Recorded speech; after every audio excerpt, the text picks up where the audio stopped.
तुम अब शादीशुदा हो चुके, तुम्हें अंदाजा है जरा भी? मुझे तो अंदाजा है, लेकिन शायद तुम्हें नहीं है अज़लान। तो तुम्हारा रात रात भर बाहर रहने से सब कुछ ठीक हो जाएगा, बताओ? तुम्हारी अम्मी ने तुम्हारे कान भरे हैं ना? हाँ, जब मैं यहाँ से जा रही थी तब तो तुमने मुझसे कुछ नहीं कहा था। क्या चाहती हो तुम्हें? मसला क्या है मेरी अम्मी से? मसला? तुम्हारी अम्मी मेरे पीछे पड़ी रहती हैं।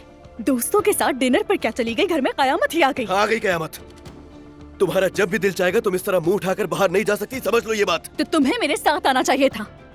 और तुम जानते हो कि मुझे बाहर जाना पसंद है, घूमना पसंद है। तो मैंने भी तुमसे कहा था कि मेरी तबीयत ठीक नहीं है, हम किसी और दिन चले जाएंगे। झूठ है क्या ये? झूठ है, ड्रामा है ये। क्या तुम्हें जरा सा भी अंदाजा है? तुम इल्जाम लगा रही हो मुझ पे।